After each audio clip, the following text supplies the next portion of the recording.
कि NCDRC court में first appeal file कैसे करते हैं और इसका प्रोसेस क्या है।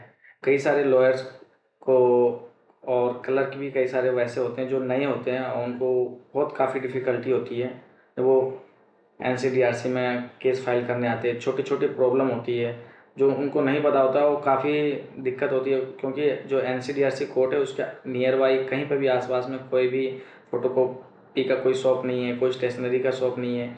तो इन सब छोटे छोटे जो प्रॉब्लम आती है आपको जब केस फाइल करते हो, तो उससे रिलेटेड मैं आपको जानकारी दूंगा कि फर्स्ट अपील फाइल कैसे करें और आपको ज़्यादा प्रॉब्लम फेस ना करना पड़े एनसीडीआरसी कोर्ट में। क्योंकि जब भी कोई नया वकील या फिर कहीं से भी कोई नया क्लर्क आता है तो कई चक्कर काटने पड़ जाते हैं एनसीडीआरसी कोर्ट के, सिर्फ उनको छोटी छोटी वो डिफेक्ट के कारण। तो आज के इस वीडियो में मैं आपको बस ये बताऊंगा कि फर्स्ट अपील को कैसे फाइल करते हैं और उसका प्रोसेस क्या है, और ये भी बताऊंगा कि कौन से डॉक्यूमेंट के बाद कौन सा डॉक्यूमेंट लगेगा। वीडियो थोड़ा लंबा होगा लेकिन इस वीडियो में आपको जानकारी पूरी दी जाएगी, तो आप इस वीडियो के एंड तक बने रहें। तो मैं आपको सीधा मैं ले चलता हूँ जो फर्स्ट अपील का जो ड्राफ्ट कॉपी है उसमें कि हम किस तरीके से पहले इंडेक्स होता है, फिर मेमो पार्टी होती है, फिर उसके बाद जो भी डॉक्यूमेंट होता है तो उस तरीके से कैसे किस तरीके से फाइल करते हो वो मैं आपको बताता हूँ। तो सबसे पहले मैं आपको ले चलता हूँ पिटीशन की कॉपी, ये मैंने खोल रखी है। तो आप देखिए सबसे पहले क्या है कि आपको इंडेक्स बनाना है। इस तरीके का फॉर्मेट होता है before the national consumer dispute results commission, new Delhi. आपका अगर जो फर्स्ट अपील है तो आपको यहाँ पे फर्स्ट अपील की हेडिंग डालनी है। उसके बाद new in the matter of डालना है। फिर आपको जो भी आपका अगर जो आप अपीलांट अगर जो मान लीजिए जैसे फर्स्ट अपील फाइल करते तो हमेशा कंज्यूमर कोर्ट के ऑर्डर को चैलेंज करते तब फर्स्ट अपील फाइल करते हैं इसमें। तो जब भी कंज्यूमर कोर्ट में अगर जो आप रिस्पोंडेंट में होंगे वहाँ पे रिस्पोंडेंट साइड होंगे, अगर जो आप उनके ऑर्डर से सेटिस्फाइड नहीं है आप फिर एनसीडीआरसी में फर्स्ट अपील फाइल कर रहे हैं तो यहाँ पे आप अपीलांट होंगे। अगर जो वहाँ पे अगर जो आप अपीलांट भी हैं और फिर भी इस कंज्यूमर फोरम के ऑर्डर से सेटिस्फाइड नहीं है और आप उस ऑर्डर को एनसीडीआरसी में चैलेंज करना चाहते हैं तब पर भी आप यहाँ पे अपीलांट ही होंगे। फिर जैसे देखिए यहाँ पे new India assurance company appellant है और सुजाता केमिकल करके कोई भी वो रिस्पोंडेंट होगा तो यहाँ पे रिस्पोंडेंट। और सुजाता केमिकल आपको मैं बता देता हूँ, ऑर्डर में ले चलता हूँ। एक मिनट देखिए।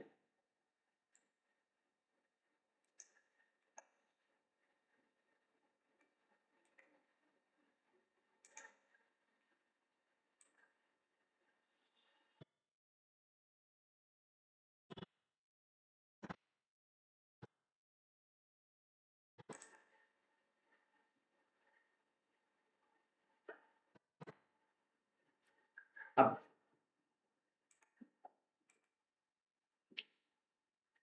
अब देखिए यहाँ पे क्या है कि सुजाता केमिकल जो है यहाँ पे रिस्पोंडेंट है, लेकिन डिस्ट्रिक्ट फोरम में ये कंप्लेनेंट था। ये रहा, ये सुजाता केमिकल जो है ये डिस्ट्रिक्ट कोर्ट में जो था ये कंप्लेनेंट था और न्यू इंडिया इंश्योरेंस कंपनी ये रिस्पोंडेंट थी। इनको ये इनके ऑर्डर से एग्रीड हुए। इनको लगा कि ये ऑर्डर जो है इनके अकॉर्डिंग नहीं है, तो इस ऑर्डर को फिर वो एनसीडीआरसी में फर्स्ट अपील में गए, जहाँ पे ये गए जहाँ पे ये अपोनेंट थे रिस्पोंडेंट थे। अब यहाँ पे वो फर्स्ट अपील में हमेशा अपीलांट आ गए। तो इस तरीके से आपको टाइटल चेक करना है और इस तरीके से आपको टाइटल रखना है। उसके बाद इंडेक्स में आ जाते हैं। इंडेक्स में सबसे पहले आपको इंडेक्स रहेगा। आप इंडेक्स को नहीं भी रखें तो भी चलेगा। तो सबसे पहले list and dates of event आपको रखना है। उसके बाद मेमो पार्टी रखनी है। फिर फर्स्ट अपील जो आप ड्राफ्ट करते हैं विद एफिडेविट के साथ होना चाहिए। आपको मैं दिखा देता हूँ।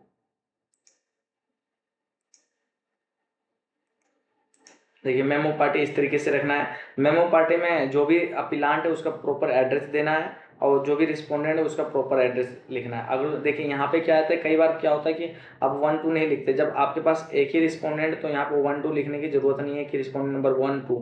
अगर जो 1 से ज़्यादा है तो आप यहाँ पे 1 2 3 4 करके आगे वैसे इसको आगे काउंट करके लिख सकते हैं। फिर उसके बाद आपको नीचे आना है। इसको जो फर्स्ट अपील की अपील जो है विद नोटराइज करके है, इसमें आपको यहाँ पे प्रॉपर तरीके से आपको हेडिंग डालनी है। First appeal under section 51 of the consumer protection act 2019 challenging the order judgement dated. अब ये यहाँ पे देखिए 20 3 2024 को आप चैलेंज कर रहे हैं। ये जो वहाँ डिसमिस हुआ था इस कंज्यूमर फोरम में, उस ऑर्डर का डेट है ये।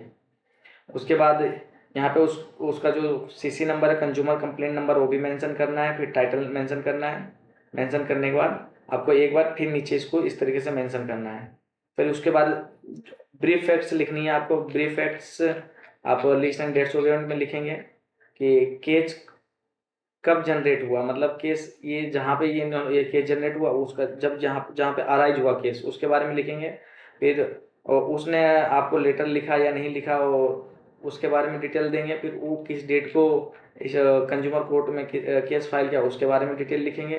फिर कंज्यूमर कोर्ट ने क्या डिसीजन दिया, उसके बारे में लिखेंगे। फिर आप उसके ऑर्डर से सेटिस्फाइड नहीं है तो वो डिटेल लिखेंगे कि मैं उसके ऑर्डर से सेटिस्फाइड नहीं हूँ। जैसे यहाँ पे the commission are please to allow the complaint of the complainant and directed the insurance company to pay a some of rupee इतना। तो रिस्पोंडेंट को इतना रुपये उन्होंने डायरेक्ट किया था पेमेंट करने के लिए और सेटिस्फाइड नहीं है इसके ऑर्डर से, तो फिर फर्स्ट अपील में जा रहे हैं। उसके बाद आपको मेमो पार्टी का बता दिया। मेमो पार्टी के बाद फिर ये फर्स्ट अपील का हेडिंग डालना और जो list and dates of payment है वो वही एज इट इज सेम आपको ब्रीफ में रखना है। यहाँ पे ये लिखा हुआ है that the brief facts of the leading to filing the urgent appeal first appeal are as follow. जो आपने list and dates of payment में रखा था वही आपको यहाँ पे फर्स्ट अपील में भी ब्रीफ में भी रखना है सारे कंटेंट।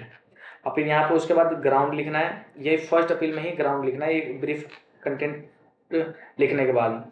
उसके बाद जो ग्राउंड है, ग्राउंड आप अपने हिसाब से देख लीजिए किस पॉइंट को आपको चैलेंज करना है। आप किस पॉइंट से डिस्ट्रिक्ट जो कंप्लेन में जो ऑर्डर हुआ है उसके किस पॉइंट से आप सेटिस्फाइड नहीं है, तो उस हिसाब से आप अपना ग्राउंड यहाँ पे लिख सकते हैं ग्राउंड ऑफ अपील में। प्रेयर में आप उसके बाद नीचे उसी ग्राउंड फॉर अपील के बाद प्रेयर आता है। प्रेयर में आप क्या आपको मतलब कोर्ट से लिबर्टी चाहिए, मतलब जो भी चीज़ चाहिए आपको कोर्ट से, उसके बारे में आपको प्रेयर में लिखना मैंडेटरी होता है। आप उसके बारे में प्रेयर में लिख सकते हैं। जैसे यहाँ पे set aside the order judgement dated इतना। हमको अभी ये जो अपीलांट है कोर्ट में गई है वो कह रही है कि जो ऑर्डर है उसको सेट असाइड किया जाए, हम उसके ऑर्डर से सेटिस्फाई नहीं है और इतने पैसा नहीं बनता। तो आप अपने हिसाब से यहाँ पे लिख सकते हैं जो भी आपको कोर्ट से रिलीफ वगैरह चाहिए उससे रिलेटेड। फिर उसके बाद इसके साथ फिर एक एफिडेविट लगाना है सपोर्ट में फर्स्ट अपील के साथ, जो इस तरीके से है देखिए। उसके बाद अगर जो आप किसी ऑर्डर पे स्टे चाहते हैं तो स्टे का एप्लीकेशन आप लगा सकते हैं। और भी फर्स्ट अपील के बाद जैसे ये है ना appeal with notarize attested and attested affidavit के बाद आप इसके बाद स्टे की एप्लीकेशन लगा सकते हैं। लगा नहीं सकते, लगाना ही है आपको इसके बाद अगर जो स्टे की एप्लीकेशन है आप स्टे चाहते हैं तो आपको इसके पीछे लगाना पड़ेगा।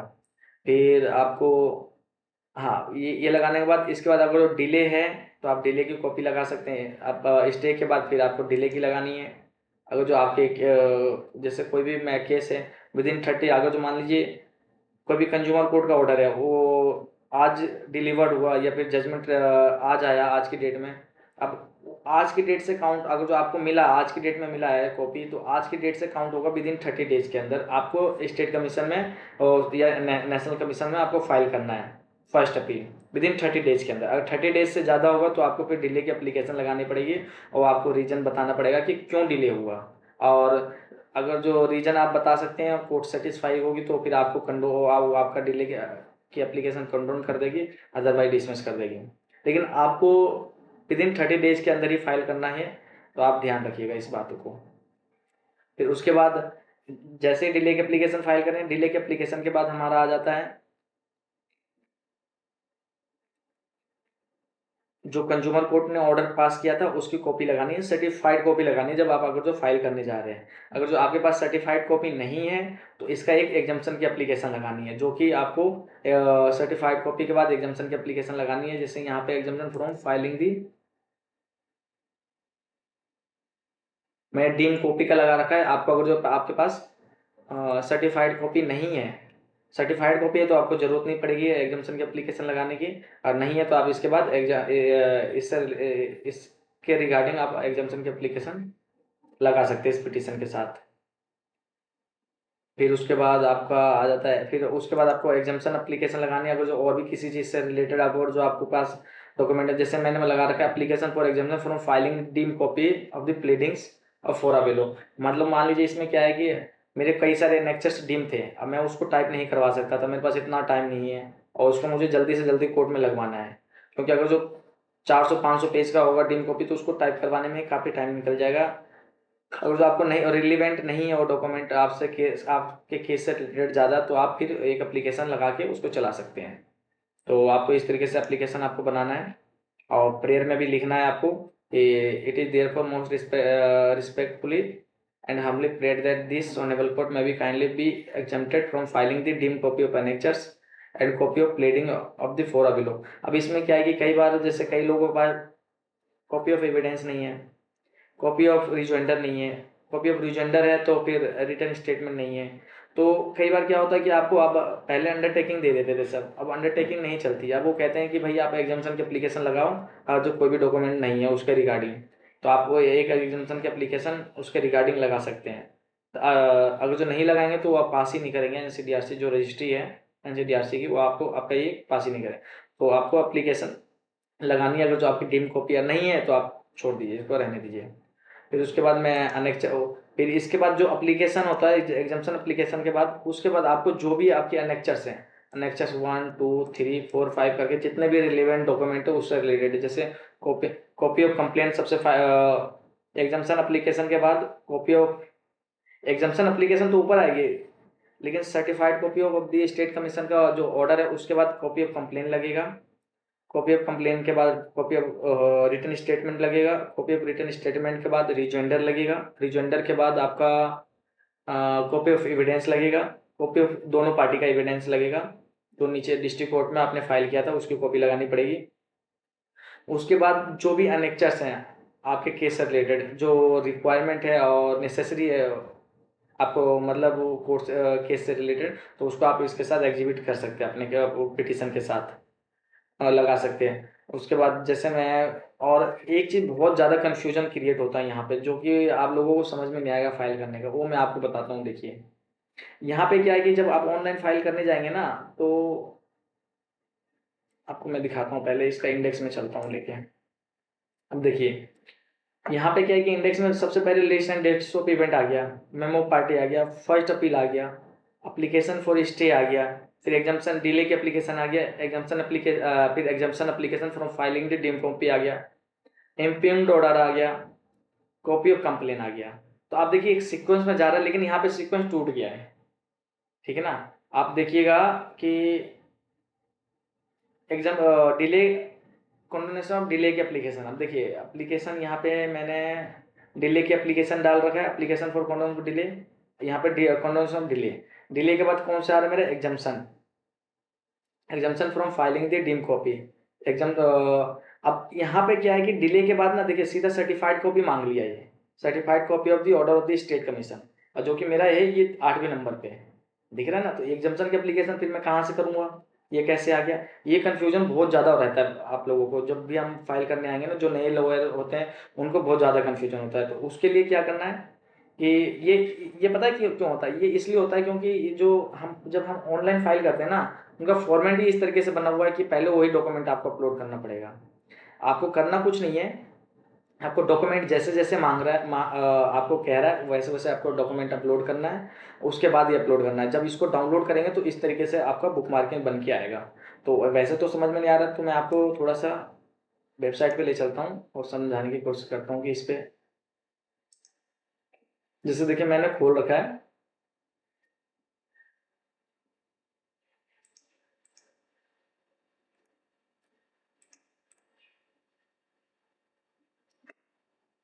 देखिए किसी ने पहले में क्या है कि फर्स्ट अपील है, इंडेक्स मांग रहा है, आपको इंडेक्स यहाँ पे अपलोड करना है, ठीक है। फिर list of dates of event मांग रहा है, वो आपको अपलोड करना है।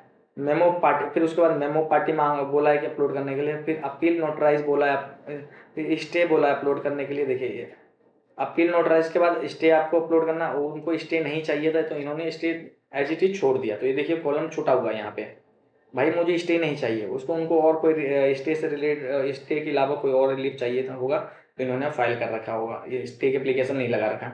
अब इसमें क्या है कि डिले थी तो उन्होंने डिले की एप्लीकेशन लगा दी। अब यहाँ पे ना जब आप फाइल करेंगे तो स्टार बनाएगा, कई सारे जो बॉक्स है ना उसमें स्टार बनाएगा, सर्टिफाइड कॉपी में। अब इसके बाद देखिए को डिले के बाद सीधा सर्टिफाइड कॉपी मांग रहा है, लेकिन जब इंडेक्स में आपका होगा ना, तो इंडेक्स में डिले के बाद एक अगर जो मान लीजिए कोई और एग्जाम्पशन लगाना है, तो वो एग्जाम्पशन की कॉपी आपको यहाँ पे लगाना पड़ेगा, लेकिन यहाँ पे तो एग्जाम्पशन की है नहीं, तो आपको ये उसको आपको स्किप कर देना। जो पहले से एग्जाम्पशन की कॉपी है उसको स्किप कर देना, आपको स्टेट कमीशन का ही ऑर्डर अपलोड करना है यहाँ पे। उसके बाद मान लीजिए स्टेट कमीशन का ऑर्डर अपलोड कर दिए, उसके बाद जो आपने स्किप कर रखा है उसको फिर अपलोड करना है। भले ही वो सीक्वेंस ब्रेक हो रहा है कोई दिक्कत नहीं है, लेकिन जो आपने स्किप कर रखा है उसको पहले अपलोड करना है, फिर नीचे कंटिन्यूस चलना है, ठीक है ना। जैसे मैं एक आपको करके दिखा देता हूँ।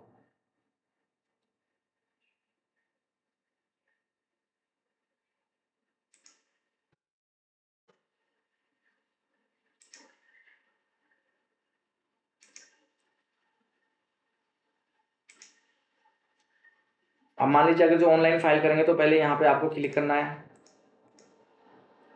क्लिक करने के बाद मैं वो आपको प्रोसेस बता रहा हूँ कि उसमें क्या है, तो लेकिन ये भी इसके साथ ये भी बता दे रहा हूँ कि आपको करना कैसे, आगे कैसे जाना है, फाइल कर कैसे करना है। आपको यहाँ पे आने के बाद लॉगिन करने के बाद इसको फाइल एंड न्यू केस पे क्लिक करना है। क्लिक करने के बाद इसको एक्सेप्ट करना है। फिर नेशनल कंज्यूमर डिस्प्यूट रिड्यूसल कमीशन अगर यहाँ फाइल कर रहे तो आपको इस पर क्लिक करना है। तो इसके बाद देखिए कई सारे आपको कैटेगरी मिल जाएगी, तो आपको फर्स्ट अपील चूज करना है। अगर जो फर्स्ट अपील है तो आपका, फिर आपको स्टेट कमीशन चूज करना है, तो मैं दिल्ली कर लेता हूँ कोई सा भी। अब यहाँ पे AF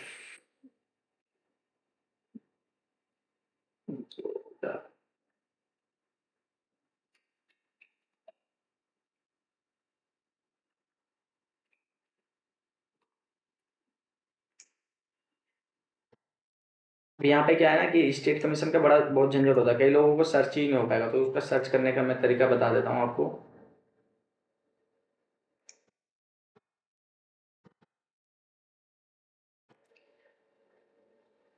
वीडियो थोड़ा लंबा होगा, लेकिन आपको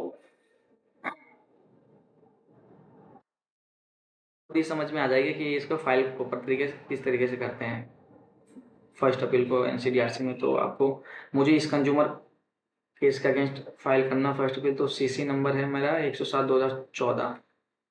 सॉरी, मुझे यहाँ पे CC नंबर डालना है कैपिटल में, फिर स्लैश डालना है, फिर 700 कितना था, 107 है 2014।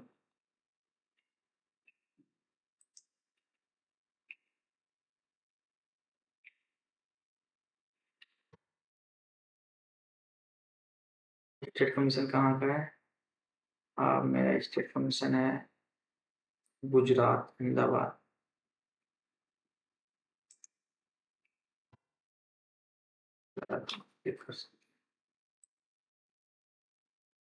यहाँ पे फिर केस कई बार क्या होता है कि आपको 102 2014 पहले लिखना है।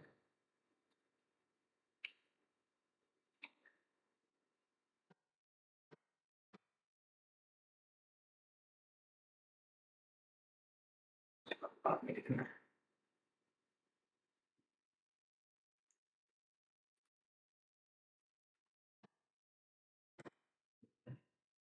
देखिए अब क्या है ना कि आप यहाँ पे इन्होंने ये देखिए कई बार क्या होता है ना, आप आगे पीछे यहाँ पे चेंज करके आप देख लीजिएगा CC नंबर आगे पीछे। आप देखिए इसी चीज़ में यही छोटी छोटी चीज़ होता है ना जो आपको नहीं पता होगा, जब ये फाइल करेंगे ना तो काफ़ी दिक्कतें फेस करनी पड़ेगी आपको। तो आपको मैं ऑर्डर पे दिखाता हूँ। अब देखिए यहाँ पे क्या है कि कंज्यूमर कंप्लेन नंबर लिखा हुआ है 107/2014। तो NCDRC में जब भी हम CC नंबर कोई भी चेक करते हैं तो देखिए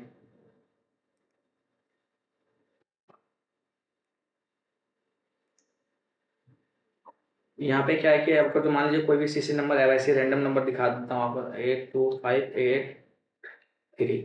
अब यहाँ पे क्या है कि CC नंबर आप चेक करना है, तो आप पहले CC नंबर डालिएगा, फिर कोई भी केस का डिटेल डालेंगे, तो उसके बाद ईयर डालना पड़ेगा कि किस ईयर में आप रजिस्टर किए थे। अब इस नंबर से जो भी केस रजिस्टर होगा वो सामने आ जाएगा मेरे। कोई केस रजिस्टर नहीं है तो 102 डाल देते हैं,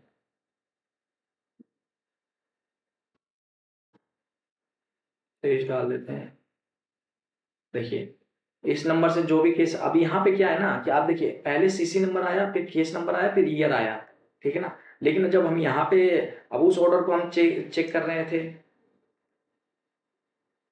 देखिए यहाँ पे हम चेक कर रहे थे तो पहले हमको सीसी नंबर लिखना पड़ा, फिर ईयर का वो भी 14 लिखना पड़ा, सिर्फ 14 में ये फाइल हुआ था। तो अब ये यहाँ पे 2000 में 14 लिख रहा था तो नहीं आ रहा था, 2014 सिर्फ 14 लिखना है, 14 लिखा हुआ है और एक साथ लिखा हुआ। तो ये जो जब जनरेट करते हैं ना, जो रजिस्टर करते हैं केस, तो ये उनकी गलती होती है या फिर इनका कोई प्रोसेस होगा, मैं किसी की गलती तो नहीं बता रहा हूँ।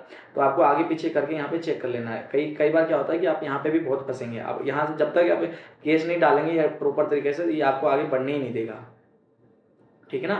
तो आपको यहाँ पे जैसे ही आपने यहाँ पे केस नंबर डाला, आपका ये फेस कर लिया, इसके बाद आप स्टार्ट फाइलिंग योर केस पे आपको क्लिक करना है।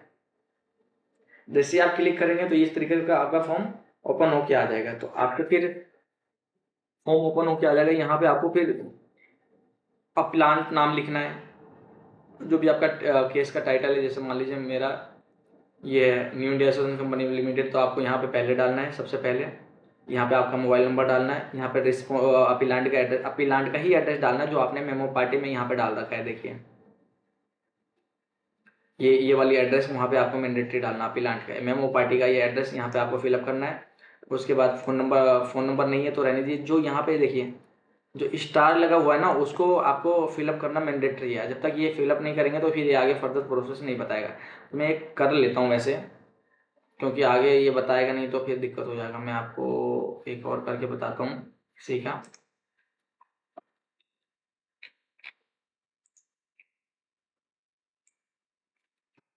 यहीं से कॉपी करके डाल देता हूँ। अगर जो आपके पास वर्ड में होगा तो आप यहीं से कॉपी कर सकते हैं। यहाँ पे 80, प्लीज कॉल मत करिएगा मुझे, मैंने अपना ही नंबर डाल रखा है। फिर उसके बाद मेमो पार्टी में चले जाता हूँ मैं।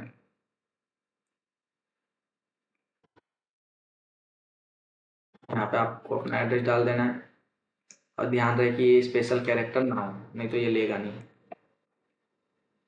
कई बार क्या होता है, स्पेशल कैरेक्टर होता है, आपको पता नहीं चलेगा, छोटे मोटे, तो आप ये लेगा नहीं, फिर आप यहाँ पे आपको दिक्कत फेस करनी पड़ेगी। फिर उसके बाद यहाँ पे आपको स्टेट चूज करना है कि आप कौन से स्टेट आपने यहाँ पे डाल रखा है। अपना जो भी डाल रखा है स्टेट दिल्ली है तो दिल्ली का ही डालते हैं। पिन कोड डालना है, उसके बाद रिस्पोंडेंट का एड्रेस डालना है, यहाँ पे नाम डालना है पहले।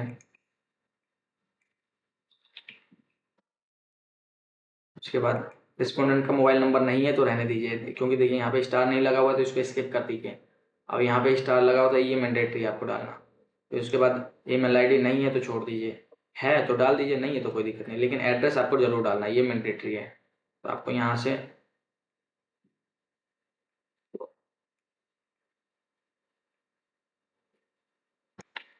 कॉपी करना है, कॉपी करने के बाद यहाँ पे पेस्ट कर दीजिए। स्पेशल कैरेक्टर हटा देना है, फिर इसको उठा के इसमें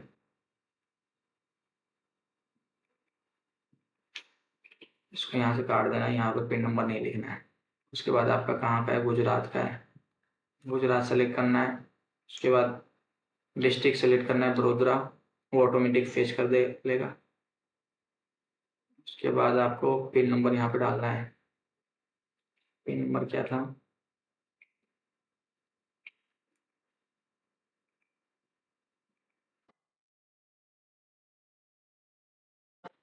पिन नंबर था 10 ज़्यादा लगा हुआ, इसमें आप अपना अपने हिसाब से पिन नंबर सही रखिएगा।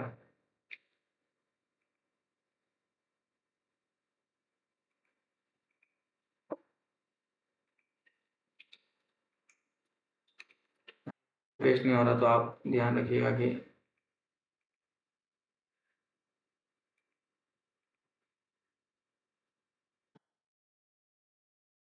8990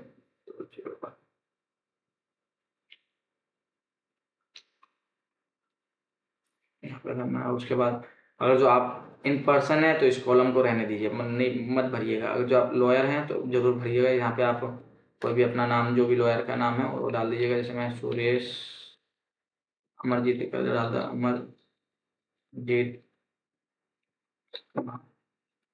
ओके।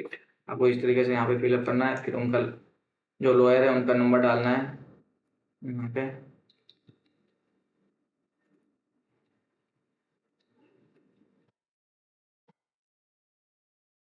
फिर यहाँ पे एड्रेस कौन से स्टेट से हैं वो लॉयर, तो उनका ये जब जरूर डालना है। ये दिल्ली से हैं तो यहाँ पे उनका एड्रेस डाल देना है, XYZ कुछ भी डाल दे दीजिए, जो भी है होगा, मैं वैसे ही बताने के लिए डाल रहा हूँ आपको। यहाँ पे पिन कोड डाल दीजिए। यहाँ पे डिस्ट्रिक्ट सेलेक्ट कर लीजिए, किस डिस्ट्रिक्ट से।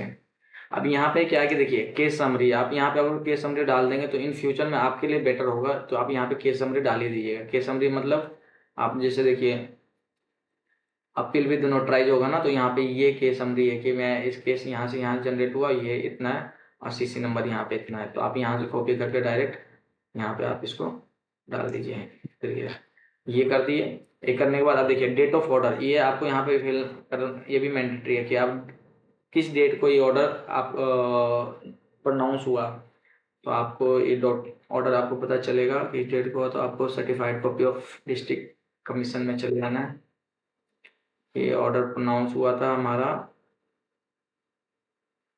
20 मार्च, डिस्पोज हुआ 20 मार्च 2024। आपको जो भी जजमेंट की कॉपी होगी ना उस पर लिखा होगा, तो आपको ये डेट डालना है 20 मार्च 2024। तो मार्च से लिख लेते हैं 20। तो इतना फिलअप करने के बाद आपको सेव पे क्लिक करना है, save draft and click to tab. अब देखिए जैसे ही आप करेंगे ना तो ये आपका एक सक्सेसफुली करके एक आपको रेफरेंस नंबर जनरेट करके दे देगा, जो कि आपका एप्लीकेशन नंबर है। आप इसको नोट करके रख लीजिए और अपने फर्स्ट अपील जो भी आप फाइल कर रहे हैं पिटिशन उस पर इसको ऊपर ऊपर अपने फर्स्ट अपील के कॉपी के ऊपर जो इंडेक्स है इसके ऊपर देखिए मैंने लिख रखा है, आपको बता रहा हूँ। देखिए यहाँ पे आपको इस तरीके से लिख लेना है, ताकि अगर अगर जो आप NCDRC कोर्ट में जाते हैं तो इसी नंबर से आपका जो भी आपने फाइल किया है वो चेक करेंगे, और चेक करने के बाद आपका डालेंगे तभी ये आएगा, उसके बाद ये आप चेक करेंगे तभी ये आगे बढ़ेगा। नहीं तो ये अगर जो नंबर आप नहीं लिखेंगे तो वहाँ पे फिर आपको काफ़ी दिक्कतें फेस करनी पड़ेगी। तो आप प्लीज़ ये लिख ही लीजिए जब भी फाइल करते हैं नंबर अपने इंडेक्स के और फर्स्ट ऊपर। उसके बाद आपको यहाँ पे ओके करना है। ओके करने के बाद फिर आपको देखिए जो मैं आपको बता रहा था मेन चीज, और यहाँ पे क्या है कि अगर मान लीजिए कोई एडिशनल रिस्पोंडेंट है, कई बार क्या होता है कि ये छोटी छोटी गलतियाँ कई लोग कर देते हैं ऑनलाइन फाइलिंग करने में। मान लीजिए मैं एडिशनल अपिलांट है, यहाँ पे मैं पार्टी में जाता हूँ, पार्टी जैसे मेरे कई कई सारे अपिलांट है, यहाँ पे 4 अपिलांट है, तो जैसे 1 2 3 4 5 5 लोगों ने अपील डाला है, एक ही अपील में 5 लोग पार्टी हैं। तो आपको पहला तो वो भर लिया, अब दूसरा को यहाँ पे टिक करके यहाँ पे उनका डिटेल भरना है, प्रॉपर डिटेल भरने के बाद ऐड पे क्लिक करना है। ऐड पे क्लिक करने के बाद जैसे जैसे ही ऐड पे क्लिक करेंगे यहाँ पे आ जाएगा, उसका पूरा डिटेल आ जाएगा यहाँ पे। उसके बाद आपको save draft and click on next step पे क्लिक करना है, ताकि वो सेव हो जाएगा आपका इसी वेबसाइट में आपका प्रॉपर जो भी डाटा रहेगा। उसके बाद अगर जो कोई और रिस्पोंडेंट है तो फिर दोबारा इसी पे आना है, फिर इस पे क्लिक करना है, फिर आपको यहाँ पे पूरे डिटेल भरना है, फिर उसको ऐड पे क्लिक करना है, फिर save and click on next step पे क्लिक करना है, फिर वो सेव हो जाएगा। अगर जो एक से ज़्यादा है तो इसी तरीके से फिर आपको रिस्पोंडेंट में भी करना है। अगर जो एक से ज़्यादा रिस्पोंडेंट है तो उसका प्रॉपर डिटेल भर के आपको फिर नेक्स्ट पे क्लिक करना है। छोड़ना कुछ नहीं है, आपको प्रॉपर भरना है, और नहीं भरेंगे तो वो आपको फिर दोबारा रजिस्ट्री भेज देंगे, फिर आप ये करके करिए, या फिर इससे छोटी छोटी गलतियों से या फिर आपका टाइम खराब होगा। उसके बाद जब ये चीज़ें आप कंप्लीट हो जाने के बाद आपको सीधा डॉक्यूमेंट पे आ जाना है। डॉक्यूमेंट पे आना है। अब देखिए ये मैंने जो पहले दिखाया था वो स्टार वगैरह नहीं दिखा रहा था, ये तभी होगा जब आप ऑनलाइन फाइल करेंगे। अब ये हो तो मैंने किसी और का फेच करके दिखाया था कि कैसे कैसे अपलोड करें। अब यहाँ पे क्या है कि पहले पे देखिए इंडेक्स है, को इंडेक्स अपलोड करना है सबसे पहला। उसके बाद ये कुछ कॉलम है ना ऑटोमेटिक बने पड़े हैं, देखिए ये 7 तक ऑटोमेटिक बने पड़े हैं। आपको ये आप डिलीट भी नहीं कर सकते इसको, इसमें कुछ ऐड भी नहीं कर सकते। तो आपको पहले इंडेक्स अपलोड करना ही करना है, वो अपने हिसाब से उन्होंने इंडेक्स बना रखे हैं, जो ऑनलाइन जब ये दाखिल करते हैं ना इन्होंने अपने हिसाब से। लेकिन जो फॉर्मेटिंग चल रही है बहुत पहले से NCDRC का, वो बिल्कुल अलग है। तो हम लोग उसके हिसाब से फाइल करते हैं जो पहले चल रही है। तो उसका भी मैं अभी दिखा दूंगा कि वो हम कैसे करते हैं। तो यहाँ पे क्या है कि पहले इंडेक्स अपलोड करेंगे, उसके बाद list of dates and event करना है, फिर मेमो पार्टी करना है। मेमो पार्टी करने के बाद आपको अपील की कॉपी करनी है जो और हाँ, आपको अलग अलग पार्ट में स्कैन करना है। आप ये नहीं कि आप जो कोई भी पीडीएफ उठाया पूरा अपलोड कर दिया फिर उसको यहाँ पे कुछ भी नहीं है। जितने भी आपका अलग अलग, जैसे मैंने आपको दिखा दिया ये पीडीएफ है, आपको इंडेक्स अलग करना है अपलोड। ये 2 पेज का इंडेक्स का एक पीडीएफ होगा। Leads and dates of event का एक पीडीएफ होगा प्रॉपर तरीके से, जैसे आप यहाँ तक। फिर मेमो पार्टी का एक पीडीएफ होगा। मतलब जितने भी सेक्शन है ना इंडेक्स में, देखिए जितने भी सेक्शन है ना, हर एक सेक्शन का जो भी है ये सबका अलग अलग पीडीएफ बनेगा। आपको अलग अलग पार्ट में ही स्कैन करके अपने पास रखना है। और जो एक पीडीएफ में तो आप उसको तोड़ लीजिए अलग अलग पीडीएफ में। अब तोड़ना भी मैं बता दूंगा इस वीडियो के लास्ट में कि उसको पीडीएफ को एक एक पीडीएफ से कैसे तोड़ते हैं, छोटे छोटे पार्ट पीडीएफ में। तो ये करने के बाद देखिए, उसके बाद मैं आपको leads and dates of event आ गया। अब यहाँ पे क्या है कि पीडीएफ में leads and dates of event के बाद मेमो पार्टी है। मेमो पार्टी मैंने अपलोड कर दिया। मेमो पार्टी के बाद देखिए स्टार लगा हुआ है यहाँ पे, अपील विद नोटराइज। आपको मेमो पार्टी के बाद अब फर्स्ट अपील आ गया विद नोटराइज एफिडेविट, वही नोटराइज हो गया। उसके बाद मेरे पास स्टे की एप्लीकेशन है, अगर जो है तो मैं अपलोड करूँगा यहाँ पे। ये मैंडेटरी नहीं है क्योंकि यहाँ पे स्टार नहीं है, अगर जो है तो करिए, नहीं है तो इसको छोड़ दीजिए। लेकिन ये आपका कॉलम पहले से ही बना है यहाँ पे। तो इसके बाद आपको करना है, तो मैंने स्टे की एप्लीकेशन कर दिया। फिर यहाँ पे एग्जाम्पशन की एप्लीकेशन और डिले की एप्लीकेशन था मेरे में, तो मैंने डिले की एप्लीकेशन कर दिया। फिर उसके बाद डिले किया, यहाँ पे डिले की एप्लीकेशन कर देंगे। फिर मैंने सर्टिफाइड कॉपी यहाँ पे अपलोड करना था, मैंने सर्टिफाइड कॉपी, ये देखिए इसका सर्टिफाइड कॉपी अपलोड कर दिया। लेकिन मेरा बीच में एग्जाम्पशन की एप्लीकेशन ये कहाँ गया, ये अब देखिए वहाँ पे कॉलम नहीं है ना डिले के बाद। यहाँ पे डिले के बाद सीधा सर्टिफाइड कॉपी आ गया। यही चीज़ मैं आपको समझाना चाह रहा था काफ़ी देर से। यहाँ पे कॉन्डोनेशन ऑफ डिले, डिले के बाद सीधा सर्टिफाइड कॉपी आ गया, लेकिन एग्जाम्पशन की एप्लीकेशन कहाँ है। तो अब ये मुझे इसको स्किप कर देना है यहाँ पे। अब मुझे अब ये जो सर्टिफाइड कॉपी ना, तो यहाँ पे सर्टिफाइड कॉपी को ही मुझे अपलोड करना है डिस्ट्रिक्ट फोरम का, ना कि यहाँ पे कोई और डॉक्यूमेंट अपलोड कर देंगे। मुझे यहाँ पे एग्जाम्पशन की डॉक्यूमेंट अपलोड नहीं करनी है डिले के बाद। जैसे डिले के बाद यहाँ पे क्या है कि एग्जाम्पशन की एप्लीकेशन है ना, तो इसके बाद मुझे बिल्कुल नहीं करनी है। मुझे सिर्फ इम्पिंग ऑर्डर जो है डिस्ट्रिक्ट कोर्ट का, उसको अपलोड करना है। फिर जैसे आप ये अपलोड कर देंगे, मैं एक अपलोड करके दिखा देता हूँ कोई डॉक्यूमेंट। वैसे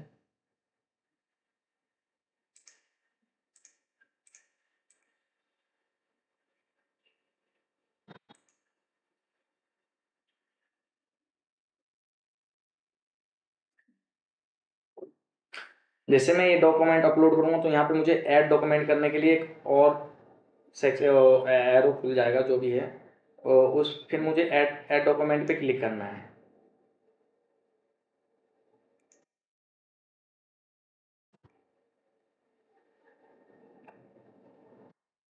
ये मुझे ये करने नहीं दे रहा क्योंकि मुझे ये सारे डॉक्यूमेंट अब मुझे अलग अलग अपलोड करना है, तभी मैं ये कर पाऊँगा, अदरवाइज नहीं। तो वैसे ही ऐड नाउ पे आप क्लिक करेंगे तो उसके बाद आपको सीधा जो आपने स्किप कर रखा है डॉक्यूमेंट, एग्जाम्पशन की डॉक्यूमेंट स्किप कर रखा है डिले के बाद, आपको यहाँ पे ये डालना है। उसके उसके बाद जैसे जजमेंट के बाद ये आ गया, आपको ये नहीं डालना है, कॉपी ऑफ कंप्लेन नहीं डालना है, आपको एग्जाम्पशन की एप्लीकेशन डालना है। एग्जाम्पशन की एप्लीकेशन यहाँ पे डालेंगे। उसके बाद जब एग्जाम्पशन की एप्लीकेशन डाल देंगे उसके बाद आपको फिर कॉपी ऑफ कंप्लीट वहाँ से स्टार्ट करना, जो भी नीचे डॉक्यूमेंट एंड नेक्चर, तो उसको फिर कंटिन्यू नीचे चले जाना है ऐड नाउ पे क्लिक करके। ठीक है ना, इस तरीके से आप फर्स्ट अपील को फाइल कर सकता हूँ। और यहाँ पे क्या है, हाँ, फर्स्ट अपील जब भी फाइल करेंगे तो यहाँ पे आपको 2-3 चीज़ों की ज़रूरत पड़ेगी। यहाँ पे क्या है कि आपको कॉपी और प्लीडिंग्स की एफिडेविट जरूर लगानी है कि आपने डॉक्यूमेंट सारे फाइल कर दिया है या नहीं फाइल किया है। जैसे एफिडेविट ऑफ प्लीडिंग, यहाँ पे ऑफ प्लीडिंग करके इस तरीके से लिख दीजिए, और लिखना है एफिडेविट ऑफ प्लीडिंग। फॉर्मेट इसका 1 पेज का होता है, इस तरीके से देखिए, आपको दिखा देता हूँ। वहाँ पे that I am the petitioner in the above noted case as well as conform with the facts circumstances of the case such as I am competent to depose the present affidavit, इस तरीके से लिखना है। और फिर that the petitioner is submitting that whatever document are available with the petitioner is attaching with the petition. The petitioner undertake to file the other document as and when the same is directed by the honorable. अब हमारे पास ना कोई document इसका नहीं था, district court का traceable भी नहीं हो रहा था। तो हमको उस बात को यहाँ पे लिखना जरूरी है कि अगर जब भी हमें मिलेगा वो अगर कोर्ट डायरेक्ट करेगी तो हम उसको निकाल के फाइल कर देंगे, अभी एज इट इज हमारा जो भी पिटीशन है उसको सुना जाए। तो आपको ये जो बातें हैं, कोई डॉक्यूमेंट नहीं भी है भी, उससे रिलेटेड सारी जानकारी आपको प्लीडिंग्स एफिडेविट में देनी है। प्लीडिंग्स एफिडेविट के बाद आपको फिर ये मैंने कोई एनेक्चर्स रही है तो वो लगा दिया, तो उसके बाद आपको वकालतनामा लगाना है। वकालतनामा के बाद आपको सीधा फिर फॉर्मेट लगानी है रिवीजन पिटीशन। आप जैसे यहाँ पे मुझे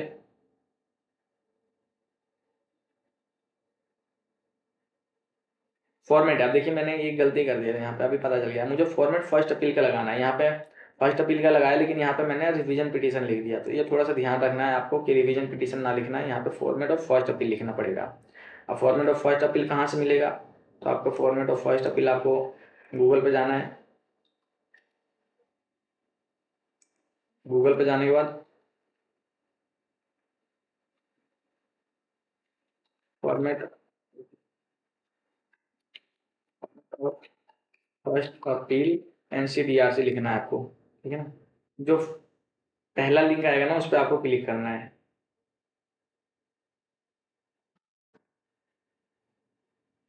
अब देखिए ये जब लिंक करेंगे ना तो यहाँ पे आपको दिखाया, आपको प्रॉपर जानकारी मिल जाएगा कि कैसे कैसे आपको फर्स्ट अपील को फाइल करना है। तो मैं थोड़ा सा आपको पढ़ के दिखा देता हूँ यहाँ पे।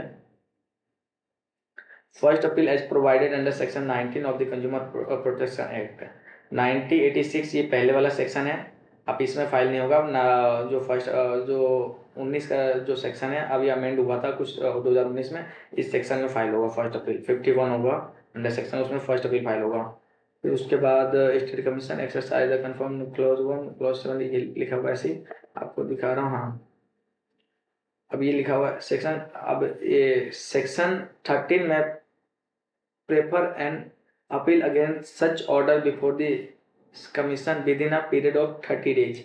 अब देखिए फर्स्ट अपील जो फाइल करेंगे ना वो 30 डेज के अंदर ही करना पड़ेगा। 30 डेज से ज़्यादा हो रहा है तो आपको डिले की एप्लीकेशन लगानी पड़ेगी और आपको एक्सप्लेन करके लिखना पड़ेगा कि वो डिले क्यों हुआ उस डिले एप्लीकेशन में। फिर यहाँ पे क्या और भी उन्होंने दे रखा है एड्रेस, वहाँ यहाँ का एड्रेस है ये 10 बजे से लेकर 4:30 बजे तक खुला होता है, सैटरडे को बंद होता है। सैटरडे को खुला नहीं होता, आप सैटरडे को मत आइएगा। अगर तो किसी को आना भी है तो बिल्कुल नहीं आइएगा, आपका टाइम बर्बाद होगा। सैटरडे को फाइलिंग नहीं होती। कुछ इन्फॉर्मेशन के रिगार्डिंग अगर तो आ सकते तो आप आ सकते पूछने के लिए, तो आ सकते आप। तो उसके बाद फर्स्ट अपील को आपको 1+1 सेट जाएगा। जैसे मान लीजिए यहाँ पे क्या क्या होता है, कई लोगों को ये भी कंफ्यूजन होता है कि फर्स्ट अपील फाइल कर रहे हैं तो कितने सेट फाइल करेंगे, उसकी कितनी कॉपी लगेगी NCDRC में। तो 1+1 कॉपी लग जाएगी। जैसे मान लीजिए एक कॉपी है तो 1+1 कॉपी का ही एक एक आपको मैं बता रहा हूँ, जैसे किसी बेंच के पास लग रहा है तो आपकी 2 कॉपी जाएगी 1+1, अब प्लस रिस्पोंडेंट जाएगा। रिस्पोंडेंट मतलब मान लीजिए कि 2 कॉपी तो पहली मेन कॉपी आपकी गई, उसके बाद एक फोटो कॉपी उसके साथ गई, और 7 रिस्पोंडेंट है तो फिर 7 कॉपी अलग से जाएगी। तो टोटल 9 कॉपी आपको फाइल करना पड़ेगा, और एक कॉपी आपके लिए, तो टोटल 10 कॉपी आपको बनानी पड़ेगी। अगर 7 रिस्पोंडेंट है तो 2 रिस्पोंडेंट है तो आपको 5 कॉपी बनानी पड़ेगी विद ओरिजिनल के साथ, ठीक है ना। 1+1 उधर चले जाएगा, प्लस 2 रिस्पोंडेंट का चले जाएगा, एक आपके लिए बचेगा। कई लोग क्या करते हैं कि रिस्पोंडेंट का बना लेते हैं, उनका बना लेंगे, फिर आपने लिए नहीं बना पाएंगे। तो इस तरीके से आपको काउंट करना है 1+1 बेंच के लिए, प्लस रिस्पोंडेंट जो है वो आफ्टर नोटिस के बाद वो जो रजिस्ट्री है उनको भेजती है, तो उनके लिए भी वो पहले ही ले लेती है कॉपी। अब यहाँ पे देखिए, यहाँ पे क्या है कि जो इन्होंने फॉर्मेटिंग दे रखा है पहले वाला वो, और जो ऑनलाइन दे रखा है इसमें यहाँ पे थोड़ा सा दिक्कतें आ रही है थोड़ा सा। तो यहाँ पे दिखा देता हूँ। यहाँ पे क्या है, पहले इंडेक्स आ गया, list and dates of event आ गया, अपील आ गया, स्टे आ गया। स्टे के बाद एनी अदर अप्लीकेशन। अब देखिए स्टे आ गया तो यहाँ पे अगर मुझे 2-3 अप्लीकेशन लगानी है तो भी लगानी पड़ेगी। तो अब यहाँ पे क्या कि 2-3 अप्लीकेशन लगा देते हैं, तो उसके बाद मुझे सर्टिफाइड कॉपी दिक्कत आती है, जो कि ऑनलाइन वहाँ पे नहीं है मुझे डालने के लिए। तो यहाँ पे थोड़ी सी दिक्कत आ जाती है, यहाँ पे ये चीज़ नहीं बताया गया प्रॉपर तरीके से। फिर आपको certified copy of state commission का लगाना है फर्स्ट अपील में, या फिर अगर कंज्यूमर फोरम का है तो कंज्यूमर फोरम का लगाना है आपको कॉपी ऑफ। फिर उसके उसके बाद जैसे ही आप सर्टिफाइड कॉपी लगाते हैं तो यहाँ पे लिखा हुआ भी है कि ये मैंडेटरी, ये डॉक्यूमेंट तो आपको लगाना ही लगाना है। और अगर तो फर्स्ट अपील फाइल कर रहे हैं तो copy of complain, pleadings pleadings मतलब जो भी प्लीडिंग हुई हो डिस्ट्रिक्ट फोरम, फिर एविडेंस, रिप्लाई, दोनों पार्टियों का, रिजेंडर भी आपको फाइल करना है अगर रिजेंडर फाइल है तो। नहीं है, नहीं फाइल नहीं, कई बार क्या होता है कि रिजेंडर आप लोग नहीं फाइल करते और फाइल होता भी नहीं है, तो आपको जो प्लीडिंग्स की एफिडेविट है उसमें प्रॉपर तरीके से आपको बताना पड़ेगा ये रिजेंडर एफिडेविट जो है डिस्ट्रिक्ट फोरम में फाइल नहीं हुआ था, प्रॉपर तरीके से उनको उसमें लिखना पड़ेगा। प्लीडिंग्स एफिडेविट में आप लिख दीजिएगा तो चल जाएगा। फिर इसके बाद ये लगाने, ये डॉक्यूमेंट लगाने के बाद copy of complaint, evidence, reply, rejoinder, इसके बाद जो भी आपका अनेक्चर्स है वो आप अनेक्चर्स लगाएंगे। जैसे कोई भी वो केस से रिलेटेड बहुत सारे अनेक्चर्स है तो वो लगा देंगे। फिर लास्ट में आपका वकालतनामा लगेगा। वकालतनामा के ऊपर 25 रुपये का कोर्ट फीस लगेगा।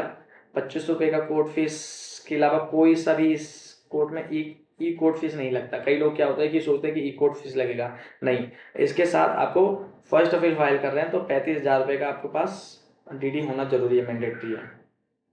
35,000 रुपये का, क्योंकि आप फर्स्ट रिवीजन में नहीं लगता, आपको कंप्लेन में भी नहीं लगता। कंप्लेन में लगता होगा थोड़ा बहुत, लेकिन मुझे फर्स्ट अपील में पता है, फर्स्ट अपील में आपको 35,000 रुपये का डीडी जरूर लगेगा। और एक बार इसके रिगार्डिंग जो भी है डीडी के रिगार्डिंग एक बार जो टोल फ्री नंबर है, आप देखिए एनसीडीआरसी के साइट पे टोल फ्री नंबर है, यहाँ पे जाके फ़ोन करके पता कर सकते हैं, प्रॉपर जानकारी ले सकते हैं।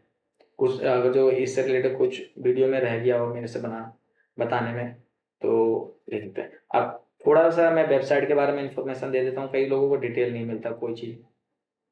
वो एनसीडीआर से भी जाना है, अगर जो हिस्ट्री चेक करनी है किसी केस से रिलेटेड कि उसमें कि अभी तक कौन सी डेट पे कौन सा ऑर्डर हुआ है, सिर्फ एक ही पेज पे सारी हिस्ट्री आ जाएगी। कई लोग क्या होता है कि सर्च कर एनसीडीआर के साइट पे जाएंगे, सिर्फ ऑर्डर सर्च करेंगे जहाँ पे एक ही ऑर्डर आएगा, आपको प्रॉपर तरीके डिटेल नहीं आ पाएगा कि कौन सी डेट पे आपने केस फाइल किया था, कितने दिन हो चुका है अभी तक फाइल किए हुए, कौन से वकील रिस्पोंडेंट साइड से कौन से लॉयर हैं, पिटिशनर साइड से कौन सा लॉयर है, ये सारी डिटेल आपको हिस्ट्री में मिल जाएगा। आपको एनसीडीआर से भी क्लिक करना है और हिस्ट्री पे आपको क्लिक करना है। फिर उसके बाद सॉरी उन्होंने यहाँ से लिंक हटा दिया, तो आपका ये लिंक आपको मिलेगा, ई दाखिल पे चले जाना है। ई दाखिल इन्हीं का एक वेबसाइट है दूसरा जहाँ से हम ऑनलाइन केस फाइल करते हैं। आपको यहाँ इस पे आने के बाद इसको मैं लॉग आउट कर देता हूँ। यहाँ पे यूजफुल लिंक लिखा है, देख रहे हैं, यहाँ पे यूजफुल लिखा है, उसी के नीचे यहाँ पे केस हिस्ट्री लिखा हुआ है। आपको केस हिस्ट्री पे क्लिक करना है। इसका एसएसएल सर्टिफिकेट एक्सपायर, इसलिए इस तरीके से आ रहा है। आपको फिर यहाँ पे क्लिक करना है एडवांस में, फिर प्रोसीड टू cms.nic पे क्लिक करना है। आप देखिए यहाँ पे आ गया। अब इसको सबको क्लिक कर देना है जो भी है। यहाँ पे आपको कैप्चा डाल देना है, जो भी कैप्चा है आपके सामने होगा 46570।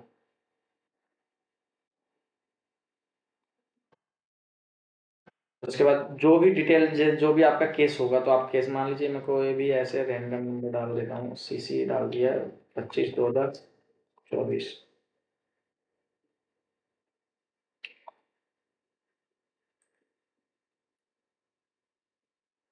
सॉरी, कैप्चा तो इसमें डालना है, जल्दबाजी में गलती कर रहा हूँ।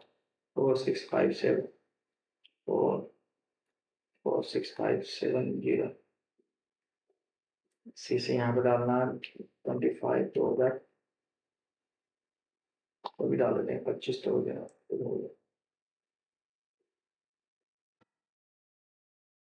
आपको इस तरीके से डिटेल आ जाएगा। देखिए अब यहाँ पे क्या है कि केस नंबर आपको आ गया, फाइलिंग डेट आ गया कि किस डेट को आपने फाइल किया था, अभी कौन से स्टेज पे केस है, इशू नोटिस डायरेक्शन पे है, रिजल्ट ऑफ केस नन है, अभी डिस्पोज ऑफ नहीं हुआ, नेक्स्ट डेट इसका यहाँ पे मिल गया आपको 22/8/2024 को लगा हुआ है। कंप्लेनेंट का नाम ये रहा, एडवोकेट उनका जो है पवन कुमार राय है, रिस्पोंडेंट ये है। अभी उनके तरफ से, अब रिस्पोंडेंट की तरफ एडवोकेट की तरफ से वकालतनामा फाइल नहीं हुआ इसलिए उनका नाम नहीं आ रहा होगा। अभी ये नोटिस हुआ है दूसरी पार्टी को, इसलिए अभी उन्होंने वकालतनामा नहीं फाइल किया, इसलिए इसमें कोई डिटेल नहीं आ रहा है रिस्पोंडेंट की तरफ से। उसके बाद यहाँ पे आपको क्लिक करना है एडिशनल कंप्लेंट इन्फॉर्मेशन। कंप्लेनेंट का नाम है, एडवोकेट का नाम यहाँ पे आपको दिख ही गया है, नहीं है।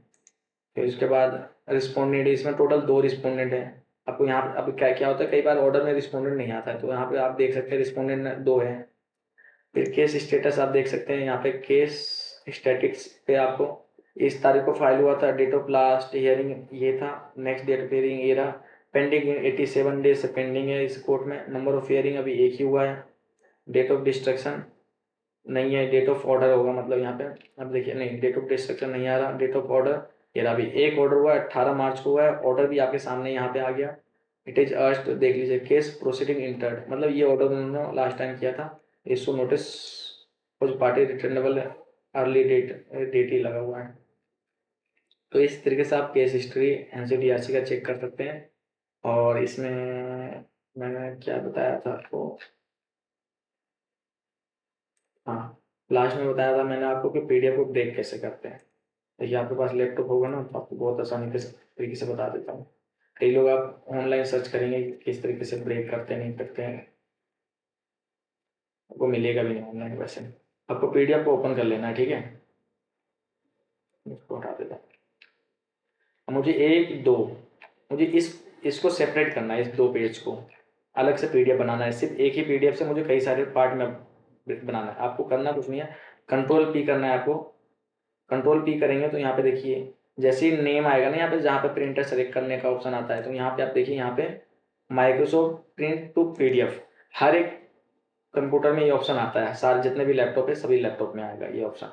आपको यहाँ पे क्लिक करना है। अब यहाँ पे देखिए, यहाँ पे लिखा हुआ है ऑल पेजेस, ऑल पेज पे नहीं क्लिक करना, आपको यहाँ पे पेजेस पे क्लिक करना है। पेजेस पे क्लिक करके यहाँ पे 1 2 क्लिक करना है, 1 2। अब मेरा सिर्फ 2 पेज है जो अलग से एक इंडेक्स के नाम से पीडीएफ बन जाएगा। आपको सेव नाउ पे क्लिक करेंगे तो आपको यहाँ पे सेव करने के लिए मिल जाएगा। आपको मैं डेस्कटॉप पे क्लिक करके बताता हूँ। यहाँ पे मैंने इंडेक्स नाम से एक फोल्डर सेव कर दूंगा, इंडेक्स बता देता हूँ।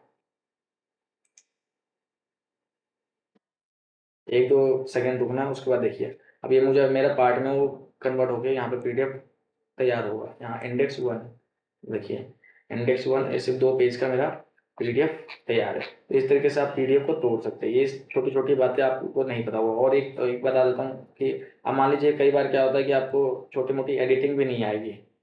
मुझे अगर तो पीडीएफ में एडिट करना है, कोई गलत हो गया कि, तो कैसे करेंगे आप। उसके लिए आपको गूगल पे जाना है। गूगल पे जाने का, यहाँ पे गूगल टाइप करना है। गूगल टाइप करना है आपको, बिंग पे नहीं सर्च करना, किसी भी अदर सर्च इंजन पे नहीं सर्च करना, सिर्फ आपको गूगल पे ही सर्च करना है। तो यहाँ पे आपको आई लव पीडीएफ एडिटर पे क्लिक करना है, टाइप करना है। टाइप करने के बाद इस तरीके से आ जाएगा, जो पहला ही लिंक आएगा आपको इस पर क्लिक करना है। करने के बाद जो पीडीएफ है आपको सेलेक्ट करना है। जैसे मुझे इंडेक्स में कुछ चेंजेस करना था, मुझे यहाँ पे डॉक्यूमेंट में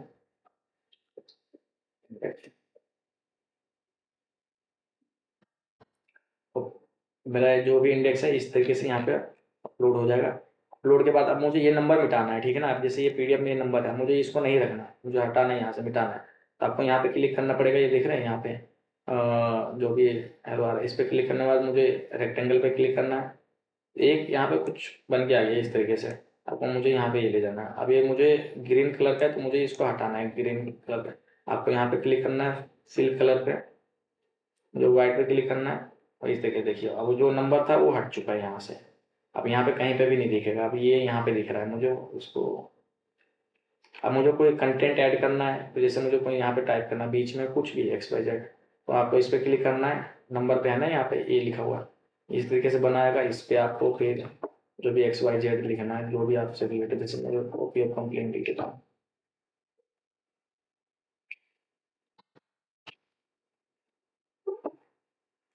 आपको यहाँ पे लग के, यहाँ पे इसको पकड़ के यहाँ ले जाना। ले जाने के बाद आप इस पर डबल क्लिक करेंगे, इसको कंट्रोल A करना है। कंट्रोल A करने के बाद सीधा B पे क्लिक करना है, तो ये बोल्ड हो जाएगा, ठीक है ना। इस तरीके से एडिट करने के बाद इसको एडिट पीडीएफ पे क्लिक करेंगे तो ये डाउनलोड हो जाएगा। देखिए एज इट इज।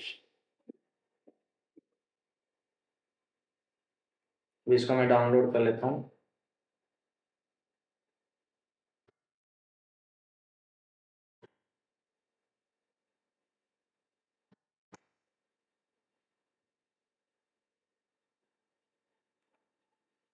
अब इसको दोबारा ओपन करके दिखाता हूँ इसमें चेंजेस हुआ भी है या नहीं है।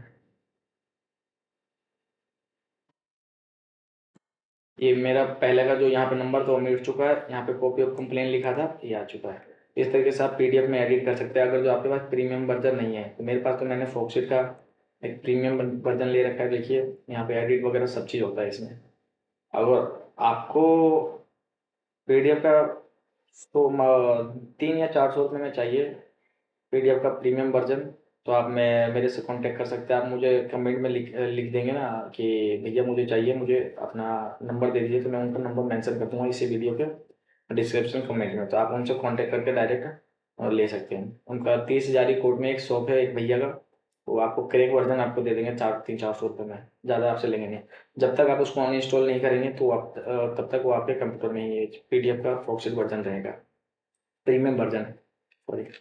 तो इसमें क्या है कि आप सिग्नेचर वगैरह सब चीज़ ऐड कर सकते हैं। जैसे मुझे मान लीजिए यहाँ पे कुछ पीडीएफ ही ऐड करना है इस वाले इंडेक्स में, मैं कैसे करूँगा? इंसर्ट पे क्लिक करना है। इंसर्ट पे क्लिक करने के बाद